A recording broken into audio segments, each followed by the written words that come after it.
Super GST, super savings పేరిట GST ప్రయోజనాలను రాష్ట్రంలోని ఇంటింటికి తీసుకువెళ్లేలా ప్రభుత్వం కార్యాచరణ చేపట్టింది అని GST deputy assistant commissioner R Srinivasarao తెలిపారు.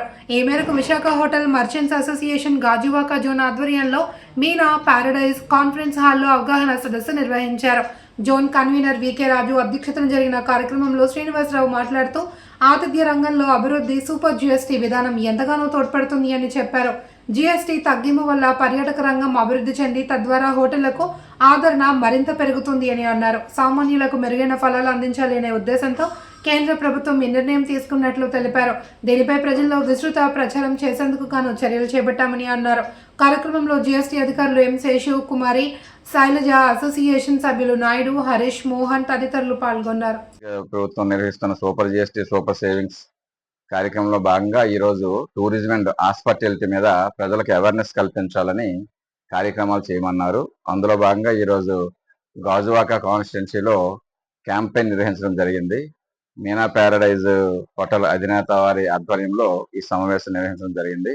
ఇందులో మేము చెప్పవలసింది ఏంటంటే, ఈ హోటల్ యొక్క గదులు మీద 12% నుండి 5% రేట్ తగ్గించడం వల్ల, అదేవిధంగా రెస్టారెంట్ ఫుడ్ మీద కూడా 5% వరకు 5% జిఎస్టీ రేటు ఉండడం వలన, అదేవిధంగా ఆటోమొబైల్స్, టూర్ బస్సులు, అదే వెహికల్స్ మీద 28% నుండి 18%కి ట్యాక్స్ రేట్ తగ్గడం వల్ల పర్యాటక రంగం అనేది బాగా అభివృద్ధి చెంది పర్యాటకుల సంఖ్య చాలా ఎక్కువయ్యి ఆంధ్రప్రదేశ్ను పర్యాటక రాష్ట్రంగా తీర్చిదిద్దాలనే ఉద్దేశం అనేది ఈ జిఎస్టీ 2.0 రిఫార్మ్స్ వల్ల చేయాలనేది గవర్నమెంట్ యొక్క ఉద్దేశం. అదేవిధంగా ఎంప్లాయ్మెంట్ క్రియేట్ చేయడం, సామాన్య మానవుడు కూడా టూరిజం రంగం అనేది పర్యాటకం చేయడానికి దోహదం చేయడానికి, ఫుడ్ మీద, అదేవిధంగా మిగతా టూరిజం మీద ఆధారపడే వివిధ రంగాల మీద ఈ ట్యాక్స్లు తగ్గించడం వల్ల టూరిజం అనేది పెంచాలనే గవర్నమెంట్ ఉద్దేశంతో ఈరోజు ఇక్కడ ఈ కార్యక్రమం నిర్వహించామండి. ఈ కార్యక్రమం నిర్వహించడానికి దోహదపడిన అందరికీ కూడా మా యొక్క ధన్యవాదాలు. పెట్టడానికి ఏ విధంగా పెట్టాలని ఒకళ్ళు అడిగారు. అదేవిధంగా వాళ్ళు ఏమంటున్నారంటే, ఇది కస్టమర్కి డైరెక్ట్ బెనిఫిట్ కానీ మాకు బెనిఫిట్ లేదు కదా అన్నారు. సాధారణ గవర్నమెంట్ ఏంటంటే కామన్ మ్యాన్ ఉద్దేశించి జిఎస్టీ 2.0 అనే సంస్కరణలు తీసుకొచ్చింది కాబట్టి ప్రతి కుటుంబానికి, ప్రతి వ్యక్తికి కూడా జిఎస్టీ 2.0 సంస్కరణలు అనేది చాలా ఉపయోగం అండి.